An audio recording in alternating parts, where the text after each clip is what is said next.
Estando de paso por nuestro país, quería hablar sobre su libro Yo pienso aún, y también sobre el Chile actual, un Chile actual escrito por Felipe Portales, sobre una democracia tutelada.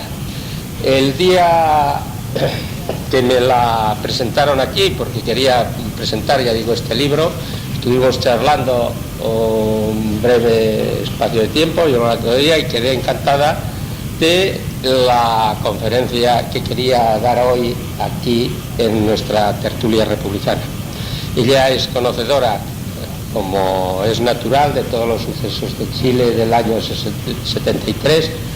Salvador Allende cae el 11 de noviembre, yo creí que era un domingo, porque de septiembre, el 11 de septiembre de 1973, yo estaba ese día en Copenhague y creí que era domingo por la noche, y ella me rectificó y me dijo que era un miércoles, pero claro, martes. O un martes, bueno, menos mal que no era 13, en fin.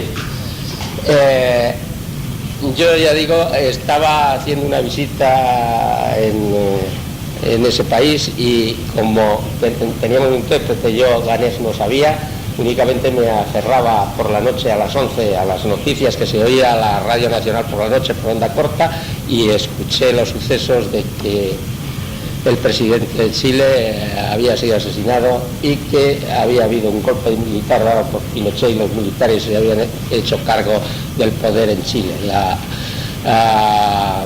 Unidad Popular había prácticamente desaparecido, y los militares, que habían cometido ya numerosos crímenes juntamente o con la connivencia de la Iglesia Católica y de la democracia cristiana, al final derrocaron a la democracia de Salvador Allende.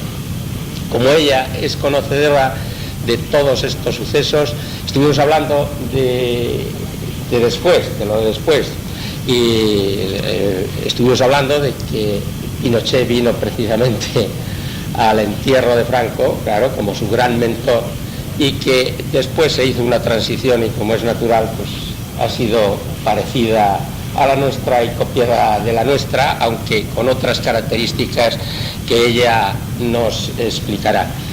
En fin, todos estos sucesos, como los que se han dado ahora, parecen naturales en esta sociedad de consumo, como los que se han dado en el día de ayer en Bulgaria, que entre los dos partidos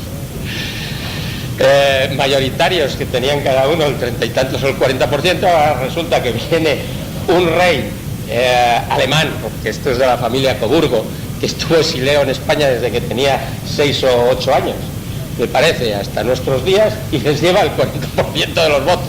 Esto para que os deis cuenta de cómo sienten la democracia los pueblos de esa Europa que ahora la consideran liberada, y de la nuestra, que nos tragamos a un rey que es el rey que padecemos.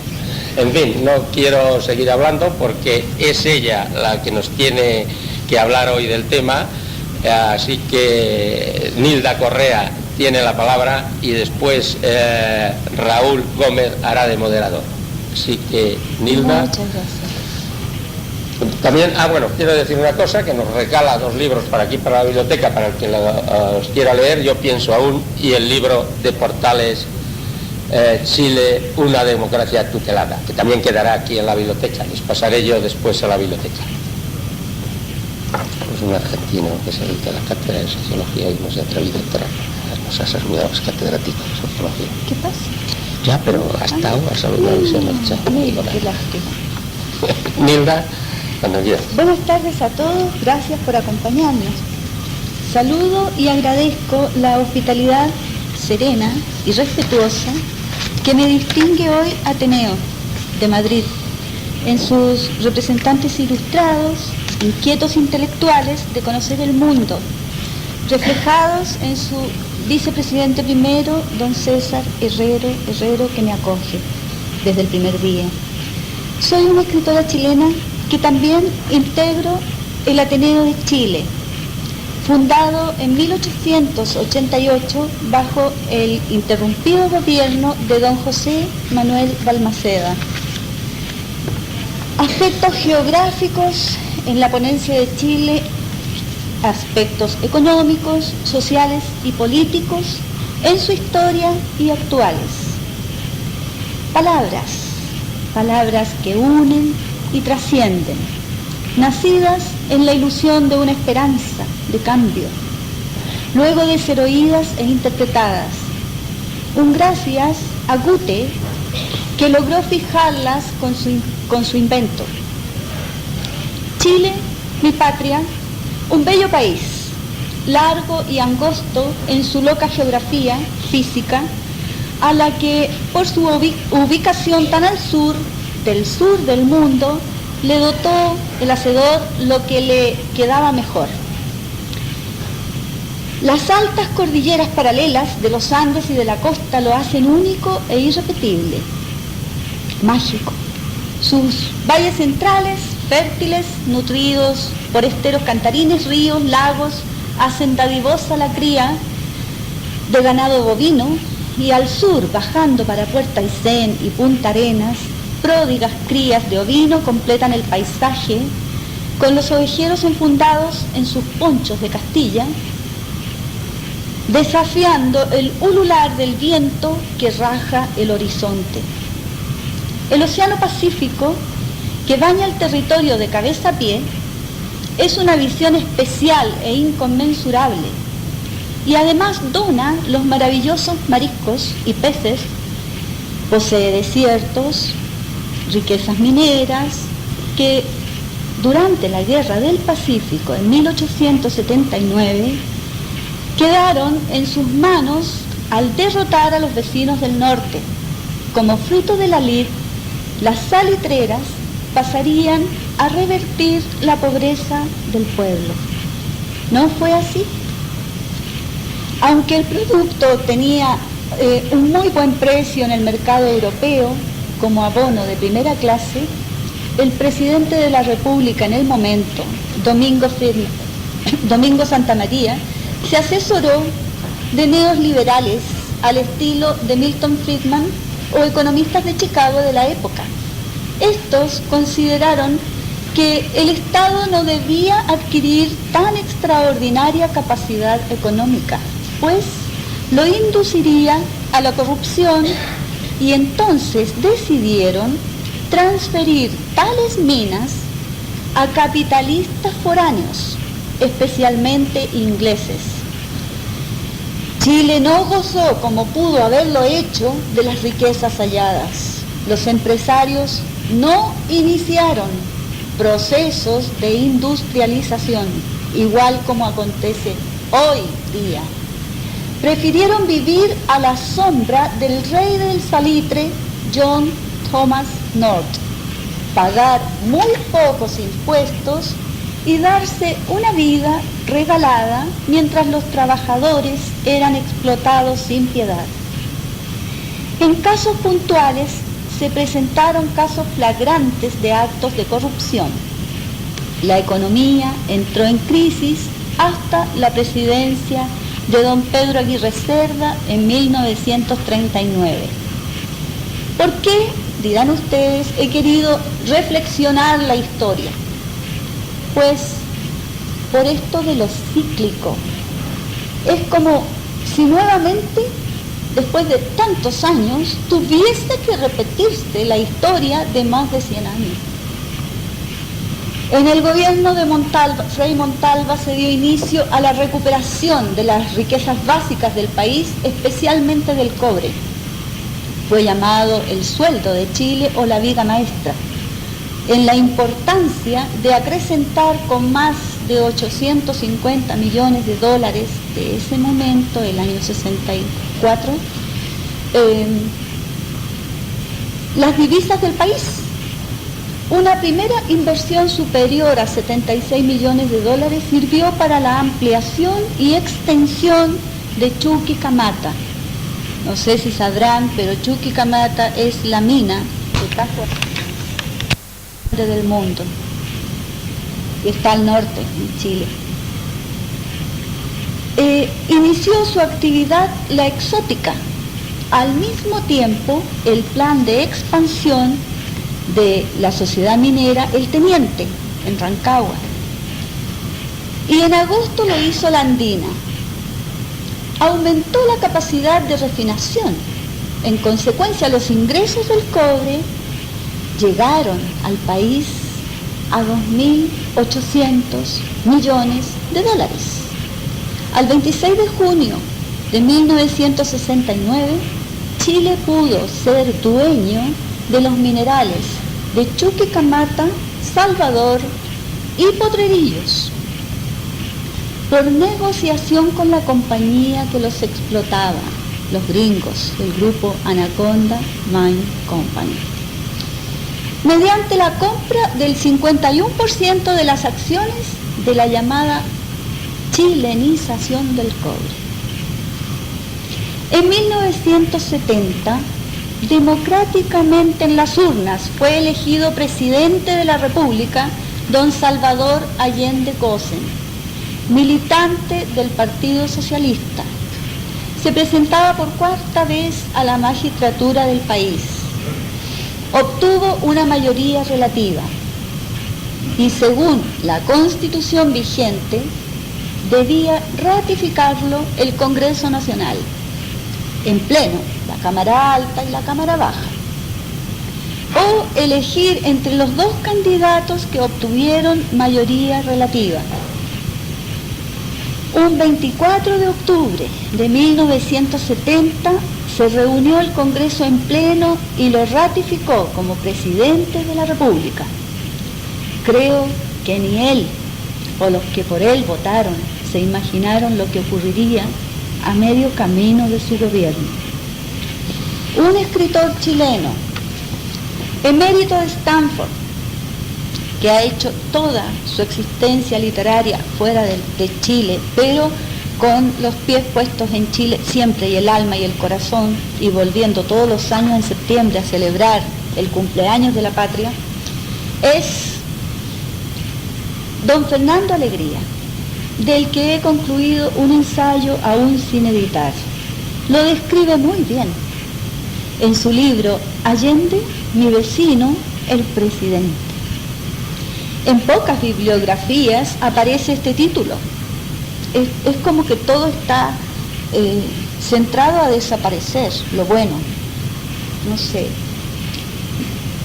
En que dice, retratándolo: así pues, me gusta pensar en Allende como luchador social que yo conocí, orgulloso, echado para atrás, bueno para los combos, a pesar de su miopía, y al mismo tiempo galante y elegante, rendido ante las mujeres, y cosa que sorprendía, profundamente tierno con los niños, bondadoso y querendón.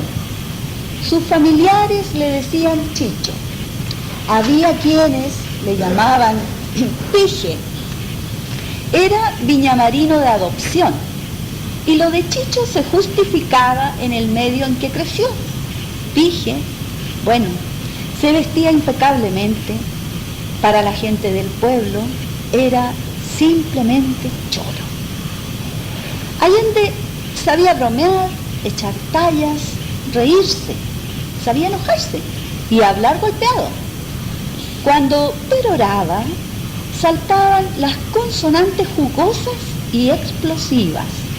Lo recuerdo nostálgico también, y si se quiere, triste, pero nunca débil o sentimental. Tenía la dureza y la piedad de los médicos pobres. Él, que pasó su juventud haciendo autopsias para ganarse la vida, rodeaba de ternura a su familia. Se casó enamorado de Hortensia Bussi, bella estudiante de pedagogía en historia, en el antiguo pedagógico, un camino con Alameda. Sintió un cariño de compañero por sus hijas, Carmen Paz, Beatriz e Isabel. Quería entrañablemente a su madre y a Laura Allende, su hermana menor.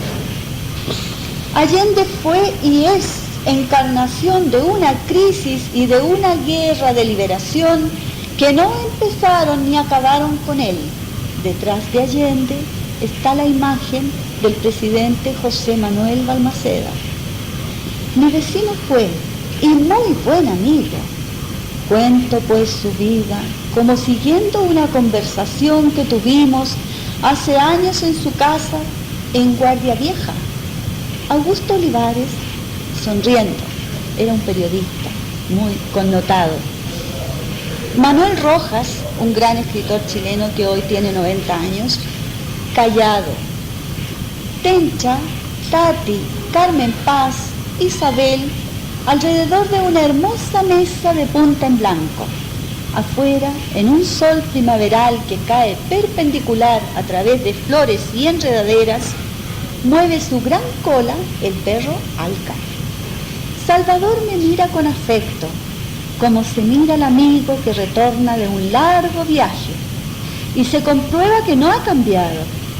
Yo me siento bien y hago sonar el pisco sour, nuestro trago tradicional de Chile, contra el paladar.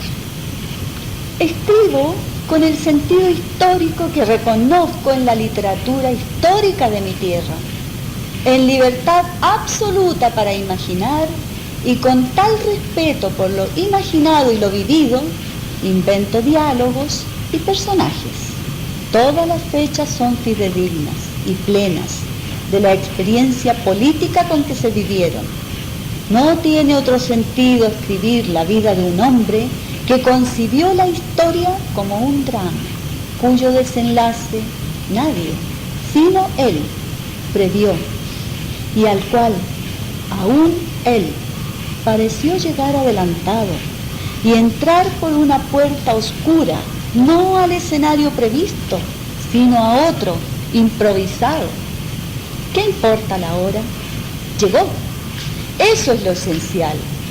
Nadie habría creído jamás en Chile que la moneda iba a ser bombardeada e incendiada como un malón de conquista, pero fue así. Entre la ficción y la historia no quiso escoger Allende, se quedó con ambas. Así prefiero hacerlo yo también. Fernando Alegría, autor de este trozo, escribe con convencimiento, con honestidad, sobriedad, con juegos rotatorios, depresión, euforia, lirismo arrebatado, ironía, salida insólita y un refrescante humor lleno de jocosidad radiante. Sentimental, con arrebatos románticos de poetas del año 20, líderes obreros, suicidas, legendarios socialistas de repúblicas efímeras, generales populistas, estudiantes, anarquistas y doncellas. Ficción e historia del Chile en las décadas del 30, entre sonrisa y sollozo.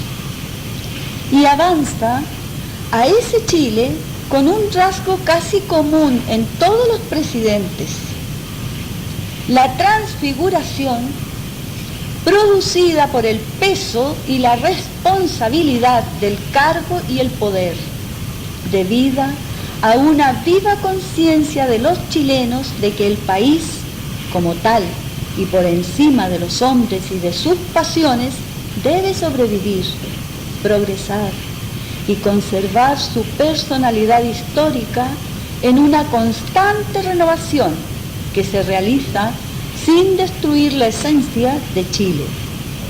Allende lo nombró consejero y attaché cultural en la Embajada de Chile en Washington, D.C.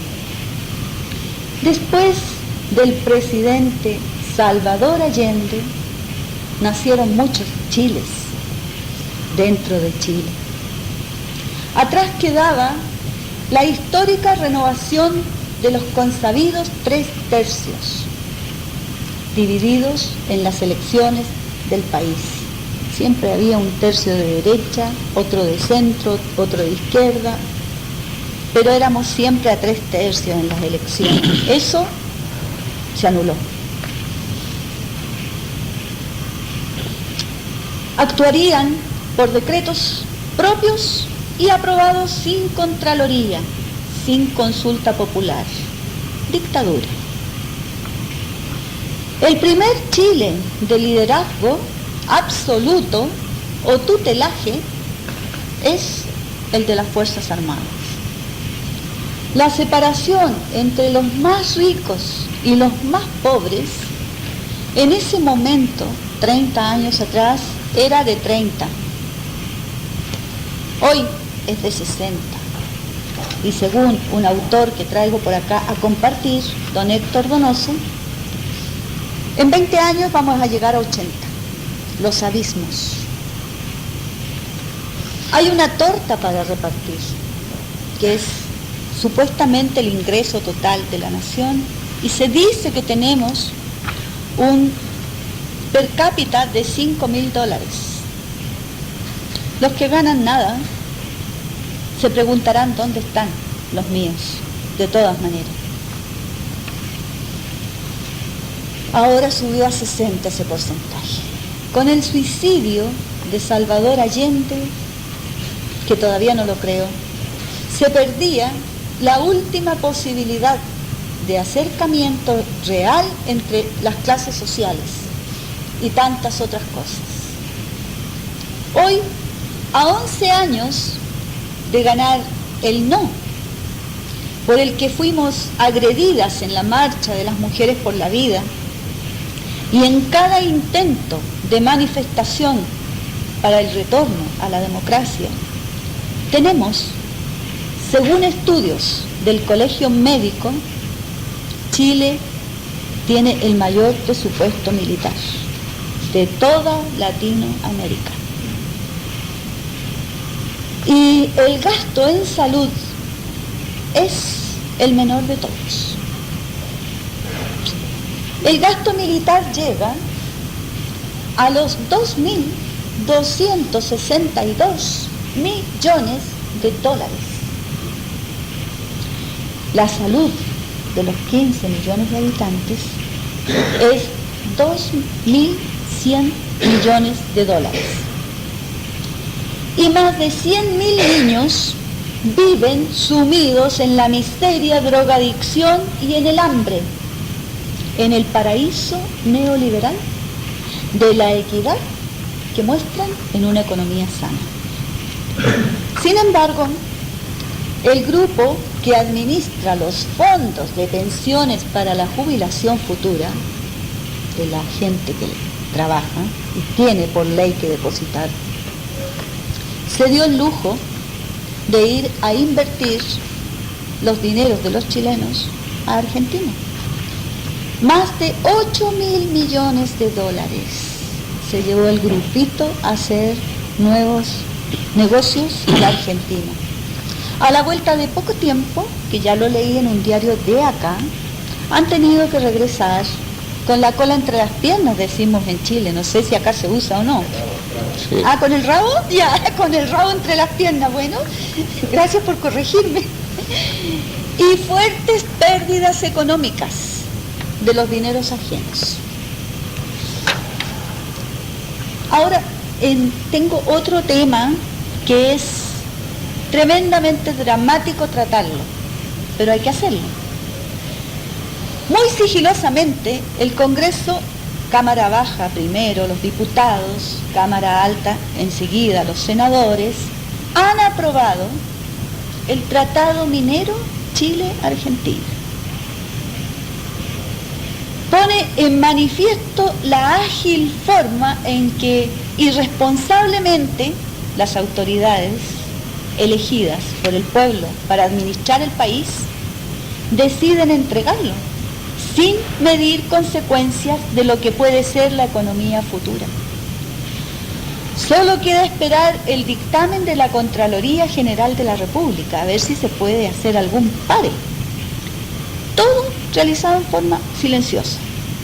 Un tratado que está hecho a la nórdica, en que Chile cede 50 kilómetros de ancho, 50 kilómetros de ancho, a lo largo de todo su territorio, en los cordones límites de sus montañas, por 30 años a las transnacionales, para que efectúen su explotación minera.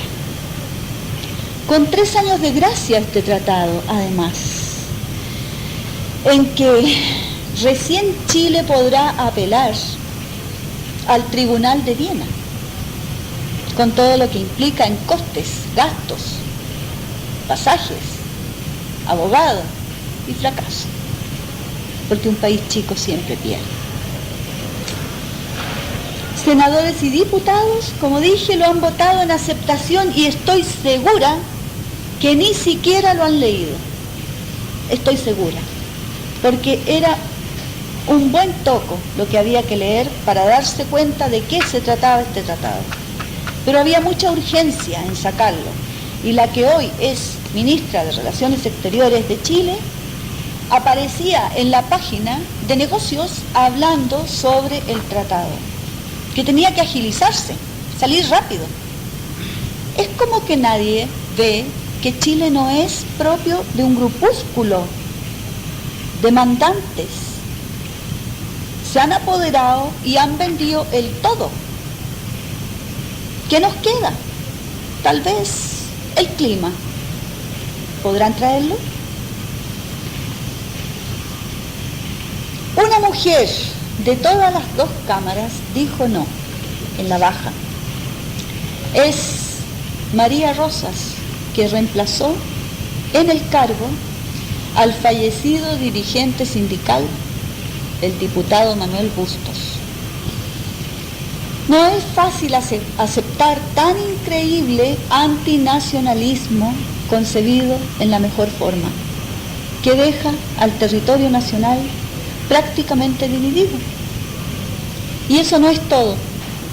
La costa para embarque, la costa de límite al mar, para embarque del material en Chile es de un mínimo 150 kilómetros de las montañas al mar, porque somos angostos y largos en la geografía. Chile tiene 150 kilómetros al mar. En cambio, si se sacan por la Argentina a embarque, ellos tienen un camino que se alarga a 1.300 kilómetros. Entonces, obviamente, va a caer por el lado chileno, que les va a salir todavía más regalado que lo que ya es. Por tanto, debe realizarse por mi país. Ello implica vaciar al mar, contaminación en nuestras costas. Empresarios australianos y canadienses realizaron investigación satelital de nuestro territorio y se ha encontrado que poseemos minas únicas en el mundo de metales de tanta significación práctica como es el litio, el molibdeno, que se ocupa en las pilas de los celulares y en las naves espaciales por la resistencia y sus características. Un chileno, un senador que fue presidente de la Comisión de Hacienda del Senado, Jorge Lavandero Illanes, y que en el tiempo del señor Pinochet fue agredido brutalmente, que lo dejaron por muerto y se salvó solo. No sé si creer o no en los milagros, pero esos golpes le provocaron un cáncer y ya perdió un oído. Estuvo 6 meses sin vuelta, pero de nuevo está de pie. Él tenía en ese momento la documentación, aunque me salte un poco, pero quiero compartir esto. Él tenía en ese momento que lo agredieron toda la documentación de lo que estaba haciendo Pinochet con lo de melocotón, sus territorios que compraba sin tener un peso. Les voy a contar más aún. Allende y Pinochet fueron mis vecinos. Por un lado, yo vivo en Chesterton, Apoquindo, Las Condes, Chesterton. Chesterton, si cruzamos Apoquindo, sigue Tomás Moro. Y en el 200 estaba la casa del presidente Allende. Y si sigo por Chesterton, hacia el otro caminito, me encuentro con que está Laura de Noves. Y en Laura de Noves, en una casa típica de clase media, no bien, con 5 chiquillos y un sueldito, porque las Fuerzas Armadas en mi país siempre fueron las postergadas de todos los gobiernos por el mérito que tenían de que se podían alzar. Entonces siempre los tuvieron como sueldos reducidos. Y este señor vivía en esa casa con sus 5 chiquillos. Entonces, estoy como en la mitad de los dos, pero más cercana al presidente Allende, obviamente, en físico y en todo. Y este señor Lavandero tenía toda la información en su maletín de lo que se estaba haciendo, había recopilado un montón de cosas, la iba a sacar del país, obviamente, porque en Chile no se iba a publicar por dónde. Y lo siguieron, ¿cómo era el sistema? Con una varilla de coligüe, pero adentro tenía fierro, le dieron y le dieron y le dieron hasta que lo dejaron por muerto. Y este señor senador Jorge Lavandero Illanes escribió La quimera del cobre, uno de sus libros, ha escrito varios, plenamente informado de la ley maldita que hizo Pinochet, la 18.097, en que de nuestra nacionalización y chilenización pasó a ceder pan y pedazo a las transnacionales, no sé por qué monto, cuánto le habrán regalado, no sé, pero algún premiecito habrá obtenido.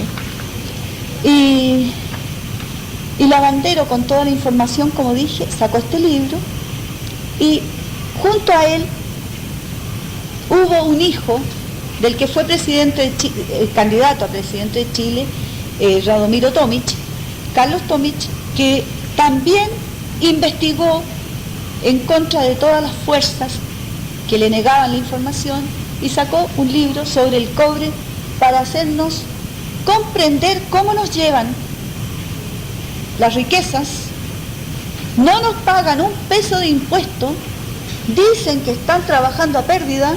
La diputada de Las Condes lleva 22 años en Chile, una compañía gringa, con una mole de edificio, con un montón de otras, y dice que trabaja a pérdida y que tiene que pagar los créditos. 22 años a pérdida, no recibimos de ella ni un peso por la ley de Pinochet, y se llevan todo lo que es cobre, oro, plata y demás. Como antes dije, en el tiempo de la chilenización se refinaba el material en Chile. Estos se llevan con tutti y nos devuelven nada. Lavandero sacaba en cuenta que si la compañía minera, la disputada solamente de todas las otras que hay, hubiese pagado un 2% de impuestos, habríamos recibido en todos los años que estuvo el dictador y hasta ahora, que siguen igual, habríamos recibido sobre los 18.000 millones de dólares, que habría solucionado lo de la salud, que dije que tenemos 2 millones y algo de dólares, 2.100.000 dólares, una cosa, a ver, aquí está la cifra, pero... Sí, 2.100 menos de los 2.262 claro. de entonces, la fuerza. ¿Cómo no íbamos a solucionar la salud buena y plena para todos? Que no haya camas calientes en los hospitales, ni colas. Ahora se reemplazó por un sistema de llamada. Tiene que llamar la persona que quiere ser atendida en un consultorio. Por eso no hay colas tantas, pero el sistema sigue casi en la misma forma. Hay que intentar revertir esas situaciones. Hay que tener coraje. Ustedes dirán cómo. Si el presidente Lagos me escuchara, tres cosas podría hacerlo. Lo más difícil en la gente es tener ideas y llevarlas a efecto. Creo que ahí está el pecado. Bueno, como dije, con este señor lavandero escribió Carlos Tomich otro libro informándonos de lo que nos roban las compañías americanas y otras canadienses, australianas, en las minas. Cuando presentó el libro le dijeron que estaba dando pasos en falso. Y bueno, desde febrero de este año se encuentra sin trabajo, puesto que a los clientes no les gustó que los descubrieran en sus puntos estratégicos. Una persona de 50 y algo de años ya no encuentra. El proyecto del tratado minero supone que dará trabajo a los chilenos. Eso es lo que dicen, dará trabajo a los chilenos. No es así. Lo vimos en lo del gas natural que bajaron de Argentina hace 3 años o 4. Dijeron lo mismo. Hoy, penosamente tengo que reconocer lo que vi. Los tubos de enlace, que eran muy especiales, vinieron desde los Estados Unidos hechos. Los soldadores para los tubitos también tenían que ser muy especiales y tenían que ser argentinos. Entonces, los que acarrearon los desechos y las piedras del camino fueron los obreros chilenos. Lamentable, pero verídico. En ese momento se habló de un crecimiento del 7% sostenido. Éramos jaguares. Estábamos tan bien, éramos jaguares. Y la verdad que jaguares no pudimos ser nunca. Porque mientras se decía que Chile crecía al 7% el año 97, en que estaba el hijo de Frei Montalva, Freicito le digo yo, y lo llamo el autista, porque hizo su propio mundito y se lo cree. Yo estaba en Viena diciendo, en la Universidad de Viena, que 3,5 millones de chilenos al día siguiente no iban a comer, no porque no querían, sino porque no tenían que comer. Y lo más triste, que me ratificó un austríaco, un decano que había hecho estudios sobre América Latina, y en especial sobre Chile, me ratificó que era verdad lo que yo estaba diciendo. Y el representante de mi país, que iba por la Universidad de Chile, a intercambio cultural, era un ex con gorra y un pretendiente a rector de la Universidad de Chile, Ricardo Israel. Entonces, qué triste que en el país en el que uno está, el compatriota esté también apernando tanto al revés. No sé si se dice eso aquí, corríjanme, por favor, pero apernar al revés es echar todo a la vuelta, ¿no? Y este tipo de cosas sucedía cuando se decía con tanta arrogancia que Chile crecía al 7% sostenido.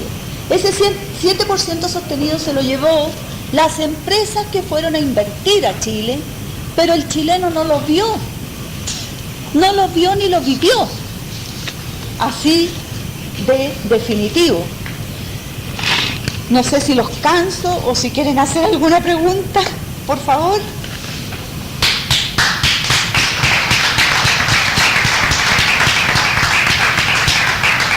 Muchas gracias, Anilda, y ahora Raúl va a dirigir. Vamos a organizar el debate. Por supuesto, hemos de agradecer sus palabras y su presencia entre nosotros, porque solamente en la información, en la libre información y en el libre debate se puede establecer el curso sobre el que actuar en común y sobre el que poder apoyarse para establecer los supuestos políticos y los supuestos sociales y culturales en general que son necesarios para todos los pueblos del mundo, ¿no? Que estamos metidos en ese mismo barco que ahora se empeñan en llamar globalización, y como viene al dedo, deciros que todos aquellos que estéis interesados en participar en los actos que se van a celebrar en Barcelona en relación a la conferencia del Banco Mundial, que el Banco Mundial huye de Barcelona y se quiere refugiar, parece ser que en un emirato árabe, ¿no?, a escondidas entre helicópteros, policías, para impedir que la población les pueda gritar ladrones, asesinos, que es lo que son. Pues estos actos van a tener lugar y todos los que queráis participar podéis hacerlo. El 22 y 23 empezará la contraconferencia, es decir, la contraconferencia del Banco Mundial. El 23 a la tarde se organizará en un barrio popular de Barcelona una gran verbena popular. El 24 al mediodía la manifestación festiva y unitaria. El 24 a la tarde el juicio popular delante de la Bolsa, con recopilación de denuncias y juicio al banco, a las multinacionales y al capital en general. Y el 24 y 25 habrá una cena en la Bolsa, seguida de fiesta y acampada hasta el día 25. Para participar de ello tenéis que poneros en contacto con nosotros, que en el caso del Ateneo organizamos una delegación a Barcelona. El viaje y la estancia allí son 5.000 pesetas. Para los que quieran ir a pensión, también los que quieran ir con su mochila y marcharse a un camping también pueden hacer. Así que los que estéis interesados podéis poneros en contacto con nosotros para organizar esa delegación. Introducir un poco en relación a las manifestaciones hechas por Nilda Correa el tema. Chilena tiene como aspiración la independencia de Chile, porque es un logro histórico haberse desvinculado de esa corona española que sometía a los chilenos al oprobio y a la sobreexplotación, pero qué mala suerte que cayeron en manos de otros que tienen otra forma de oprimir y de explotar, que no es ni siquiera la de los negreros y los borbones españoles, que es la de los negreros norteamericanos con sus, le llamáis multinacionales, pero yo vengo a llamarles multicoloniales, porque en realidad no son empresas que residan en varios países, son empresas que tienen por objeto colonizar varios países. Es más que multinacionales, son multicoloniales. Y la situación que Nilda nos plantea es realmente rica, porque viene a descubrir el cúmulo de mentiras y de falacias que la prensa oficial nos ha contado sobre Chile. Chile, como España, es un ejemplo de transición política. Chile, como España, es un ejemplo de progreso social y económico. Es un ejemplo internacional, donde se deben reflejar todos los pueblos del mundo. Y Nilda ha venido a descubrir que de eso nada, que donde dicen Diego hay que decir Diego, y que hay que descubrir que debajo de esas fuerzas militares que se visten con patriotismo y que son muy chilenas, en realidad no son sino gáster a cuenta de compañías que vienen a destruir la riqueza de los pueblos, que no aportan nada a esos mismos pueblos, y que en definitiva esa situación chilena la estamos conociendo en toda África, en toda América Latina, la estamos conociendo en forma distinta en Europa. Acabamos de recibir a ese emperador con botas de cowboy, ¿no?, el señor Bush en Europa, donde se le rinde pleitesía no solo por el ministro de Asuntos Exteriores español, que pegó tal cabezazo que al poco el hombre hinca de cabeza en el suelo, sino la pleitesía de todos los representantes de la Europa supuestamente democrática ante un señor que lo que viene es a vender no otra cosa que el terror internacional. Viene a vender una campaña mundial de armas para organizar el desequilibrio internacional. Los gestos, por tanto, de pleitesía ante ese emperador son repugnantes, son absolutamente antidemocráticos y no representa a los pueblos ni de Europa ni de una parte del mundo. Pues bien, dar las gracias por su presencia entre nosotros y pasamos, si os parece bien, al debate para que podamos intervenir todos. César. Yo quería preguntar a Nilda una cosa. Yo sé que Chile tiene de longitud de 3.000 a 3.500 kilómetros de norte a sur, ¿no? Levanta la voz, que no se te oye. 4.000. Bueno, pues 4.000, peor Sin me la lo pones. Antártica, sin la Antártica. Sin la Antártica. Bueno, pues peor me lo pones, porque 50 por 4 son 200.000 kilómetros cuadrados. Ahora no me acuerdo, con 15 millones de habitantes, los kilómetros cuadrados que tiene Chile. No me acuerdo exactamente. ¿Qué extensión superficial tenéis en Chile? Te digo, 4.850. No, te digo, Pero con kilómetros cuadrados, la superficie. No tengo ese dato total, no lo tengo, perdona. Pero la anchura... Son unos 600 o 700.000, será mayor que España de superficie. Sí, bueno, pero es que 200.000 kilómetros es regalarle a esta compañía minera pues más del el 25% de la superficie del territorio, o sea, así por las buenas, como coto minero.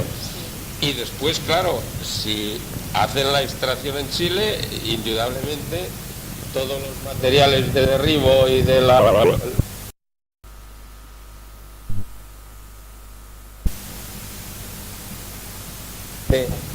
sería en la actualidad haber sacado unos 18.000 millones de dólares, y como ahora las compañías transnacionales declaran pérdidas y no pagan nada, pues estáis apañados, y encima son los peores empleos se les dan a ellos, pues los mejores se les dan a los argentinos.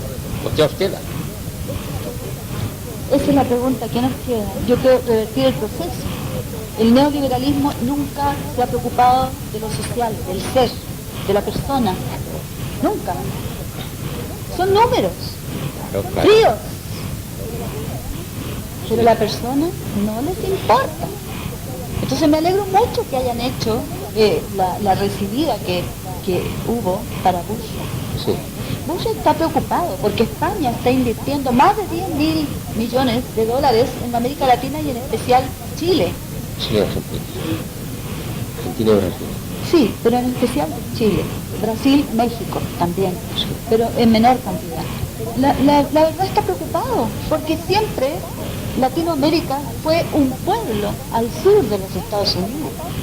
Entonces está preocupado que vengan desde Europa a quitarle su dominio. Por eso viene acá a ver cómo están las cosas. Piensa, no sé. Habrá más gente que quiera hablar. Yo voy a hablar después, que hablen el pueblo. Sí, interesado sobre todo la situación actual, porque evidentemente se vende que hay una transición a la presidente Lata. En cuanto a la democracia, pues bueno, yo creo que estamos más informados sobre todo sobre el proceso de Pinochet, como todavía las fuerzas fácticas que se también pues siguen en su sitio intermediando, y evidentemente pues no se puede hablar de democracia cuando sigue tutelada por el ejército. Pero Chile interesaba más también la información de los cambios en lo económico y social. Por lo que vemos esto, tanto en las inversiones españolas y americanas, y lo que acabamos de decir ya nos dice que no han cambiado mucho las cosas. Pero, por ejemplo, un tema concreto que a su vez también contaba Chile como modelo, por ejemplo, lo de las pensiones. Que ahora se decía que era un modelo como las pensiones, las jubilaciones dejaban de existir, garantizadas por el Estado, se hacía una privatización, un sistema privado. Pero decían que estaba muy bien, etc. ¿Eso qué ha pasado? Con el nuevo gobierno ha cambiado la situación. Yo, por tener un punto de referencia, ¿qué es lo que se está avanzando o no se está avanzando, o digamos el cambio de régimen o gobierno no está suponiendo realmente para el pueblo chileno? En contexto a ese punto, porque ya digo, ahora también se está hablando por parte de la OCDE, etcétera, de todos los organismos internacionales, que hay que ir hacia los fondos de pensiones privados, porque lo que hay que defender, porque la seguridad social no se puede mantener, etcétera. Y recuerdo que fue incluso como ejemplo en Chile. Ojalá nunca cambien. Este libro demoré 1 año y 4 meses en investigar todas las estadísticas para poder hacerlo. El editor me jugó una mala pasada porque fue autofinanciado por mí. Trabajé 9 meses en una fábrica para poder editarlo, porque nadie lo iba a editar. Este libro comprende 4 periodos, vistos por una mujer de trabajo, clase media, simple, como vio los 4 periodos. Aquí está lo que usted pregunta. ¿Cómo pasó que nos dejaron en las AFP y terminaron las cajas de previsión que eran excelentes? Los empleados particulares, llámese de comercio, pequeña industria, profesional, una vasta, amplia gama social de personas, era depositante de la caja de empleados particulares. ¿Qué hicieron con la caja? El año 79, no traje desgraciadamente el diario, pero lo tengo, si en Chile para otra vuelta lo voy a traer, donde el director, el presidente de la Caja de Empleados Particulares denunció que le había solicitado el Banco Central de Chile en ese minuto, año 79, 200 millones de dólares. ¿Los iban a devolver? Jamás, pues. Si este grupúsculo es de los que pide, agarran y no devuelven. Entonces, ¿qué tenían que hacer con la caja que era buena? La caja daba para vivienda, edificada para los empleados, un sistema que podía ser adquirido porque era solamente de su sueldo, de la torta que recibía cada mes, máximo un 25% por la vivienda, y eran viviendas dignas. Yo tengo una casa de las últimas que construyó la Caja de Empleados. Mi casa no es magnífica, pero tiene 400 metros de terreno. En el medio hay 78 edificados. Eso hacía la Caja de Empleados Particulares. Al final del año, devolvía los restos que quedaban en sus haberes a cada empleado. Era como recibir un aguinaldo por Navidad o Año Nuevo. Devolvía a sus empleados. Edificó edificios a nivel de provincias: Arica, Valparaíso, Santiago, Concepción, Antofagasta, Puerto Montt, Punta Arenas, edificios donde ofrecía el sistema que la dictadura aplastó, el sistema de cooperativas. El sistema de cooperativas es lo que funciona mejor entre los seres humanos no ambiciosos. Porque cuando hay yoísmo, se sepulta todo lo demás. Pero cuando hay un sistema de cooperativas donde todos están atentos que me va a tocar, que voy a recibir, ya sea una oportunidad de cualquier cosa, llámese una compra de amoblado, llámese una compra de propiedad, llámese cambio de vehículo, cualquier cosa necesaria, la cooperativa se lo da. Los bancos, operan los bancos. ¿Qué han hecho los bancos? Desangrar con los impuestos. Porque dan a préstamo una cantidad y se resarcen 20 veces de lo que han prestado. Son realmente canallas, por decir lo mínimo, son unos canallas. Entonces esos dineros son de los que trabajan a sudor y lágrimas. Porque el necesitado es el que recurre al banco. El poderoso no va al banco. Y las cooperativas las anularon.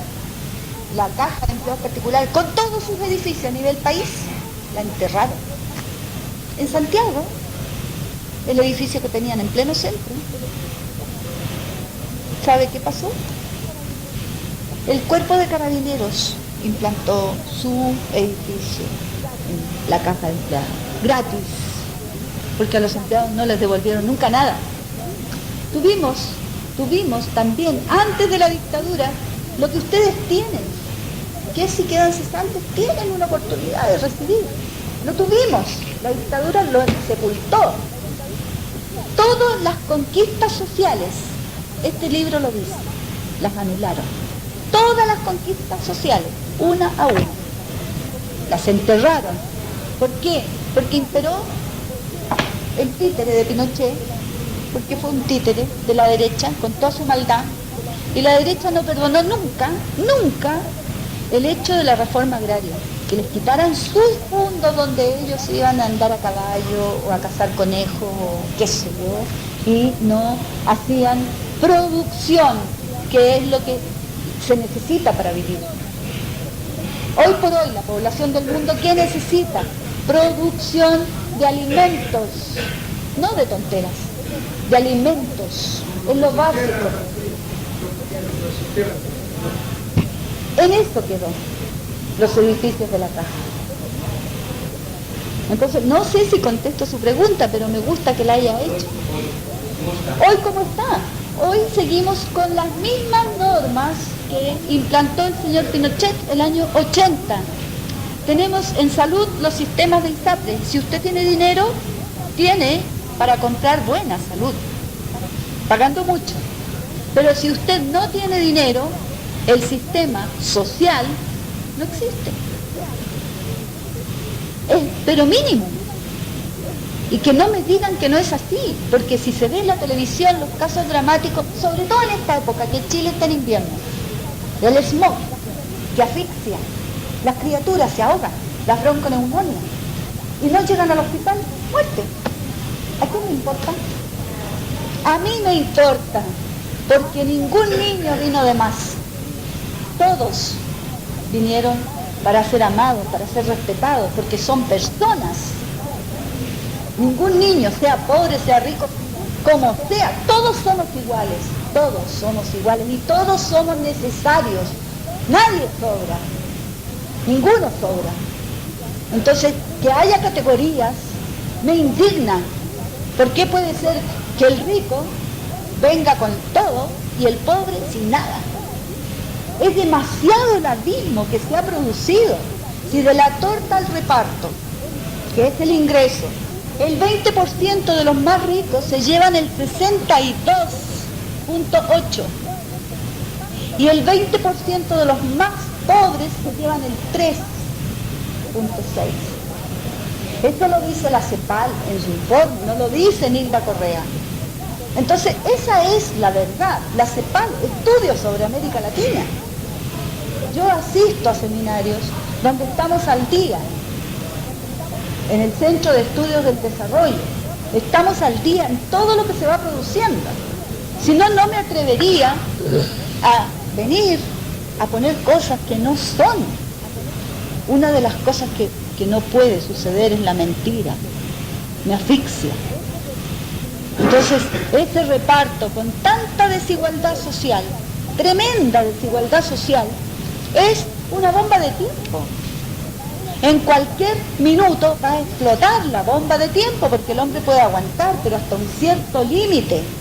Y no lo ven, porque van tan de carrera que no lo ven. No les importa. A mí me importa, porque hay gente sufriendo. María. ¿De qué país es? De Chile. Argentina. No de Chile. Chile. Chile. Sí, voy a seguir, pero no en esta dirección. Voy a seguir en la dirección de España. Bien. Porque Argentina está muy lejos y aunque no lo digáis, Chile. a mí no me basta. Me basta lo de mi país, que estoy viviendo día a día y minuto a minuto, y desde sábado tengo una tortura. El presidente de la comunidad de mi casa me ha cerrado la puerta de acceso a la terraza, que es común. Ahora mismo vengo de estar con la Policía Nacional, que me llamó que ayer. Un momento. ¿Me queréis decir cuándo nos movilizamos? Repito, ¿cuándo nos movilizamos? Para que todos los ignorantes, dragones, consumistas de este país no vayan a la Puerta del Sol a recibir a todos que van allí. Ahora, esta mañana estaban, no sé qué estaban celebrando. ¿Pero qué es eso? ¿Pero qué es eso? No sé qué estaban celebrando en la casa de eso. El Madrid. El correo. No. Campeón. Vamos a la gente no a educarla, a enseñarla, porque antes no era educación, era escuela donde se aprendía. El nombre de escuela, vamos a quitar el nombre de educación. Educación era, cuando ibas a un sitio, tenías que la reverencia. El nombre de educación, escuela en letra grande. Escuela, enseñanza, escuela, a la escuela se va a aprender y a enseñar. Sí. Vamos a cambiar los nombres. A ver si tienen otra reacción. Claro. Mira, todo lo que nos pasa en España, es porque somos unos problemísimos, cobardes, comodones, dragones, y todo lo que vaya diciendo así, el repertorio no acaba. Porque es que, sí, aquí decimos, pero ¿qué pasa? ¿Qué pasa? ¿Aquí quién vienes? A propósito de esto, si estáis en favor de los toros, lo siento. Pero el domingo va a haber una concentración en la Plaza de Toros para que se... Sí. Porque el fútbol y los toros, el dinero se mueve. Era el fútbol. Eran los futbolistas que han ganado ayer, estaban en la Casa de Correos y estaban allí felicitando. Ahí sí. Vamos, pero es que tú mismo un día que querías ver un partido de fútbol en la televisión que hay en la portería y dije yo, no, y dice, todas las mujeres son iguales. Pero si sois vosotros los primeros que lo ven y que veáis. Yo jamás discutiré una cosa que yo estoy segura de que tengo. Jamás. ¿Cuál es la pregunta, María? ¿Qué? ¿Cuál es la pregunta? La pregunta es que ya está la respuesta.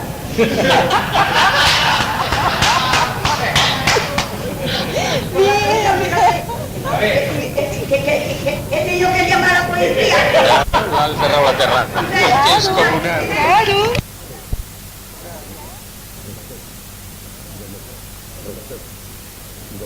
Para el respecto de las democracias tuteladas, que son todas, a excepción de la del imperio, todas las demás son tuteladas, incluso la europea, todas las europeas, no nos engañemos, y que la única forma de combatirla, o en la actualidad la única vigente, son estas algaradas que se forman, lo mismo en Göteborg el otro día, como se han formado en Seattle, como se han formado aquí en Barcelona, que no han dejado reunir el Banco Mundial, y como se va a celebrar en Italia, y en Italia parece ser que lo van a hacer en Génova, pero dentro de transatlánticos, es decir, sin estar en la calle, o sea que ya, eso ya, la cosa más vergonzosa que hay bajo la estrella. Pero les importa tres pepinos. Si en tiempos del manifiesto de Marx, solo una décima parte de la población se podía considerar como burgués o que gozaba de las libertades burguesas, en la actualidad no llega al 1% de los que disfrutan de esos beneficios, pero la gente está atontada con el consumo. Y ya digo, hay consumo para todo. Se produce, un poco en contra de lo que decía un día Raúl, que está aquí a nuestra izquierda, se produce más que nunca, con menos gente. Y a la gente la engañan desde las tiendas que hay todo a 100 hasta los grandes almacenes del Corte Inglés. Y hay consumo para todos, para los que no consumen nada, que les engañan y creen que consumen, como para los que pueden derrochar lo que quieran. Y mientras no atajemos eso, ya digo, la única, porque es una vergüenza que hablemos de democracia en el mundo cuando la única democracia que existe es para el traslado de capitales de un sitio a otro. Esos son los únicos que trasladan. Es una vergüenza que hablemos de democracia cuando las personas no se pueden trasladar libremente. Y lo tragamos todos en todos los sitios. Ahora los alemanes han impuesto que ellos en 10 años no reciben a ningún polaco, porque saben que de 40 millones que tienen de vecinos se les van a ir 15 allí. ¿Y qué hacen con ellos? Pero eso es una vergüenza, es que no debían de consentir nada. Si esos van a entrar en la Unión Europea dentro de 2 años, que circulen las personas libremente, eso es lo primero, pero no, eso no lo dejan. Pues por eso, o sea que la gente es cobarde, pero sigue consumiendo. Ese es el problema.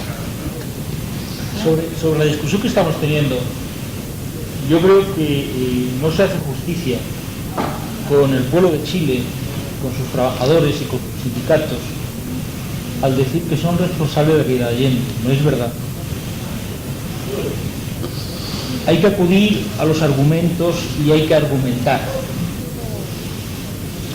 El gobierno de Unidad Popular de Salvador Allende tenía como misión chilenizar los bienes del país. Y la propuesta del gobierno de Salvador Allende hablaba de pagar los bienes del país a los que no son propietarios de esos bienes. Y el pueblo de Chile y sus trabajadores y sus sindicatos dijeron: no se puede pagar a quien no es propietario de esos bienes.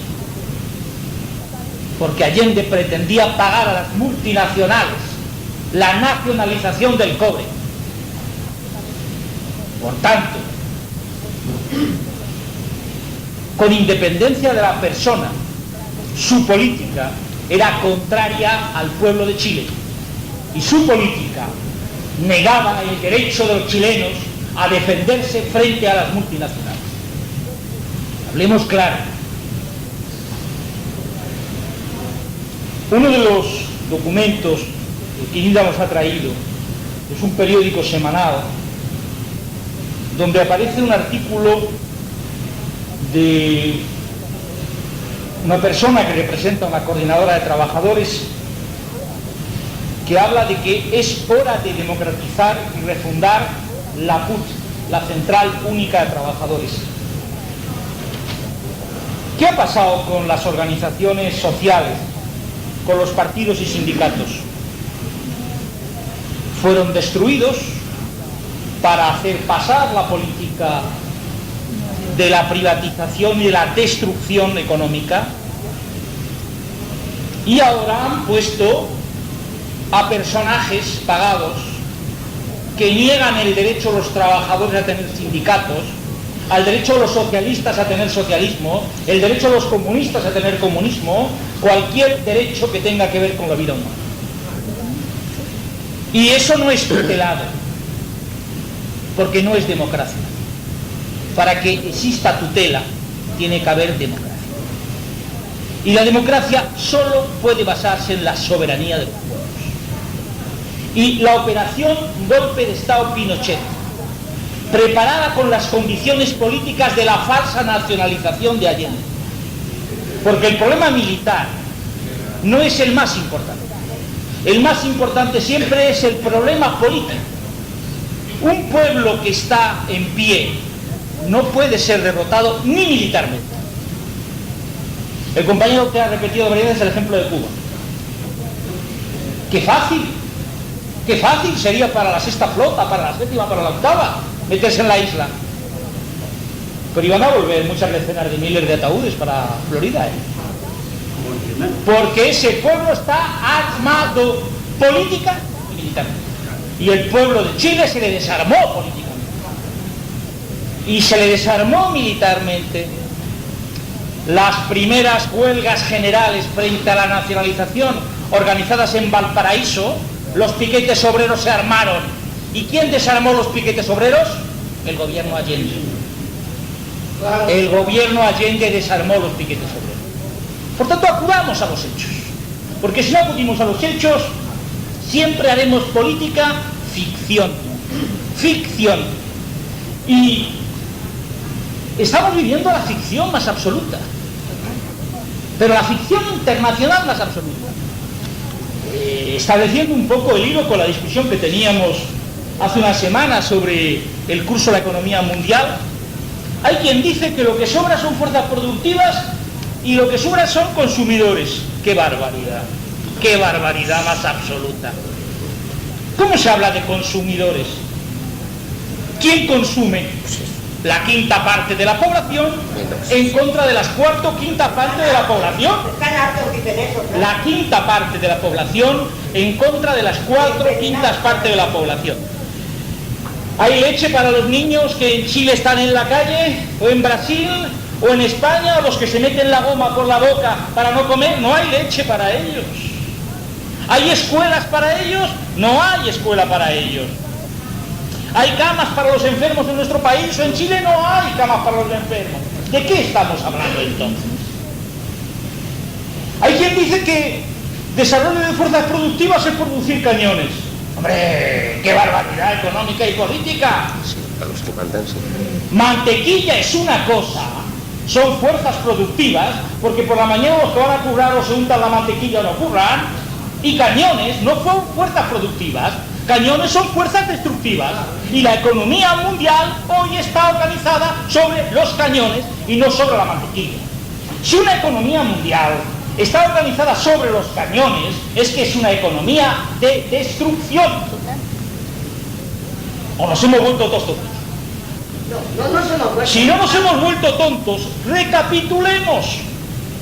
Si viviéramos en el mejor de los mundos del desarrollo económico, de la progresión, ¿qué falta le hacía a la industria armamentista norteamericana organizarse el más costoso de los presupuestos militares que la historia jamás ha conocido? ¿Para qué? Solamente para organizar el holocausto, la destrucción masiva de fuerzas productivas. Por eso se lanza a la carrera de armamentos. Y se lanza con una ferocidad tremenda.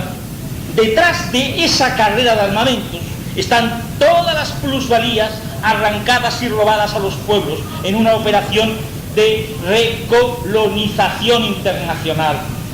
Porque antes se decía, si Bush, los españoles o no sé quién más están en competencia. Sí, hay aspectos de competencia, ¿por qué no decirlo?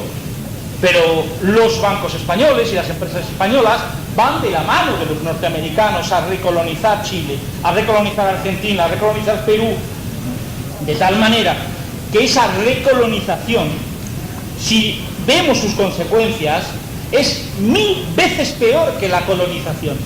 Porque la colonización significó establecer un mercado mundial.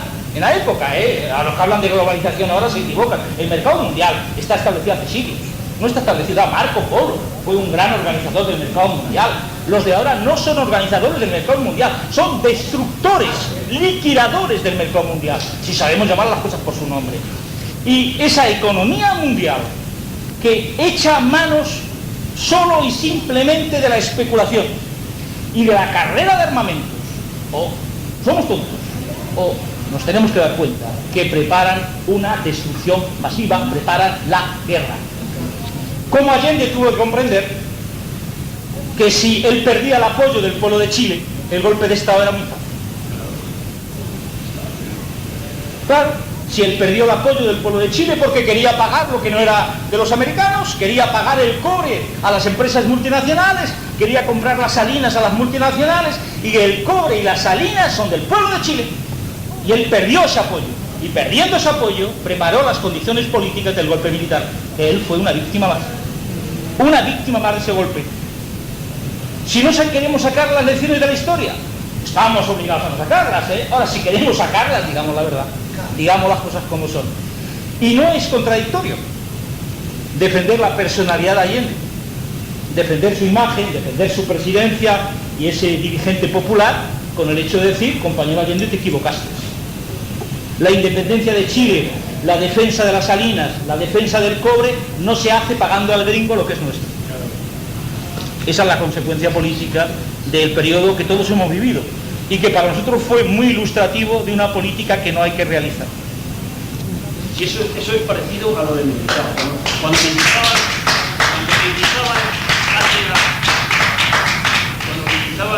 hacer la desamortización, ¿qué hizo? A los grandes predios, a los grandes terratenientes, les compró la tierra, puso a la venta sus tierras. ¿Y quién las compró? El pueblo no. O sea, que el pueblo no se benefició de esa desamortización. Las compró el que tenía dinero, pasó de unas manos a otras. Nada más. Y una cosa, no se nos olvide que el paraguas ese antimisiles que ha venido a vender a Europa el señor Bush, en el primer país que se le ha aceptado de la Comunidad Económica Europea, porque los franceses han dicho, ojo, y otros, pero aquí se le ha aceptado, se le han aceptado los dos máximos representantes, el jefe del gobierno y el jefe del Estado. Que por cierto, a ver, lo que tú has dicho de este que hizo así con la cabeza, pero es que el mismo rey cuando le dio la mano hizo así también con la cabeza. Joder, si después rey gilipollas era para decirle, coño, es el que te tiene que hacer Los así. Borbones siempre tienen un peso en la cabeza. Claro, sí, bueno, eso es verdad, sí. Los cuernos que tienen.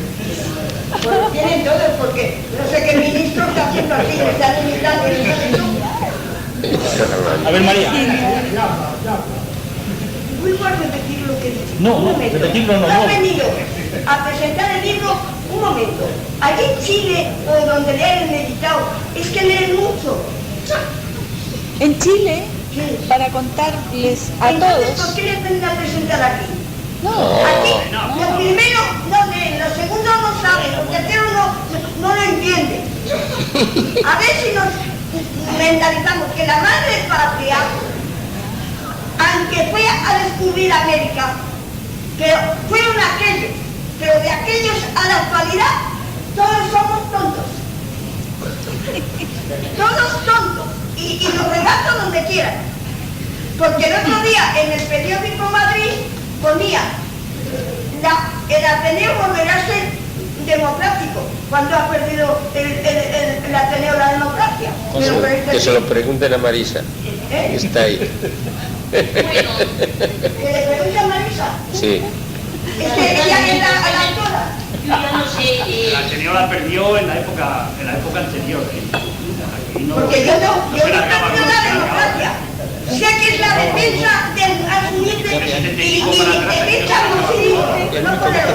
¿Sabes qué te pasaba? Por la salida- Bueno, María, la pregunta ¿cuál es? Eso, si allí tanto leen y tanto...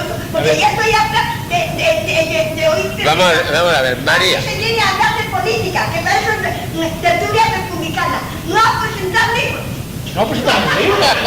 Vamos a ver, María. María. Porque primero no sabemos leerlo, te pregunto... María,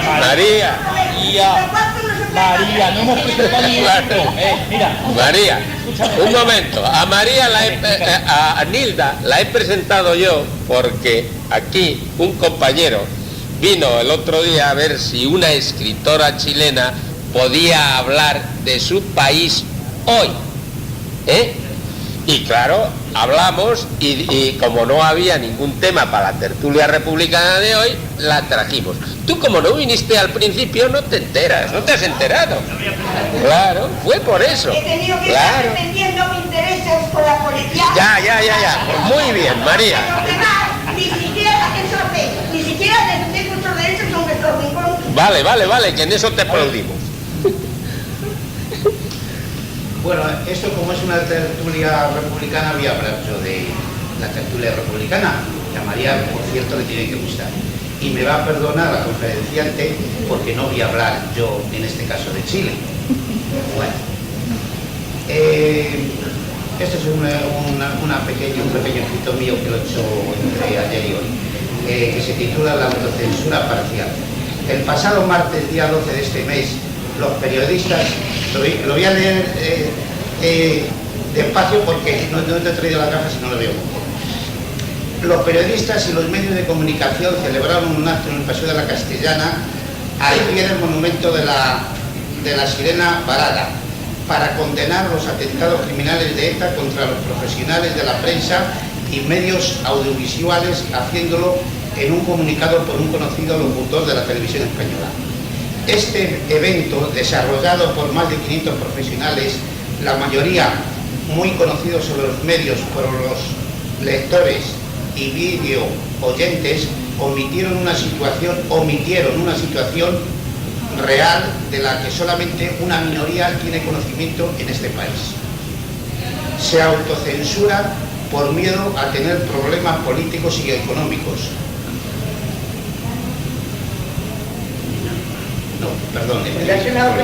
Una parte de los medios convencionales de información están comprados y otra parte se autocensuran por miedo a tener problemas políticos y económicos. Un ejemplo reciente, el diario El Mundo informó en una encuesta que hizo en el País Vasco antes de las últimas elecciones y entre otras cifras decía que el rey tenía buena o muy buena imagen en el 62% de los encuestados. Se supone con indicios de una grosera manipulación de las cifras. Se supone con indicios de una grosera manipulación de las cifras. Incluso no haber hecho ninguna encuesta. La